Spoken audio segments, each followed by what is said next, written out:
دنیا کی معروف ٹیکنالوجی کمپنی ایپل نے سعودی عرب میں اپنے کاروبار کو مزید وسعت دیتے ہوئے آن لائن ایپل اسٹور اور ایپل اسٹور ایپ کا باضابطہ آغاز کر دیا۔ آن لائن ایپل اسٹور کی خاص بات یہ ہے کہ سعودی صارفین کو پہلی بار عربی زبان میں کسٹمر سروس اور سپورٹ بھی فراہم کی گئی ہے۔ اب سعودی صارفین ایپل کی تمام مصنوعات براہ راست عربی زبان میں سرچنگ، خریداری اور کسٹمر سپورٹ کے ساتھ مطلوبہ مصنوعات حاصل کر سکتے ہیں، جن میں iPhone, iPad, Mac, AirPods اور دیگر ڈیوائسز سے شامل ہیں۔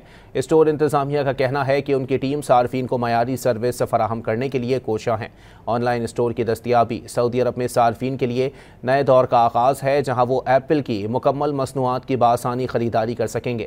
ایپل کی سینئر نائب صدر برائے ریٹیل اینڈ پیپل دیردری اور برائن نے کہا ہے کہ سعودی عرب میں ایپل اسٹور آن لائن اور ایپ متعارف کرانا کمپنی کے لیے باعث مسرت ہے۔ کمپنی اپنے صارفین کو مصنوعات کی خریداری اور خدمات کا ایک نیا طریقہ فراہم کر رہی ہے۔ اس کے علاوہ ایپل نے یہ بھی اعلان کیا ہے کہ سعودی عرب میں 2026 سے ایپل کے فزیکل فلیگ شپ اسٹورز بھی کھولے جائیں گے، جن میں سے ایک نمایاں اسٹور تاریخی مقام دریا میں قائم کیا جائے گا۔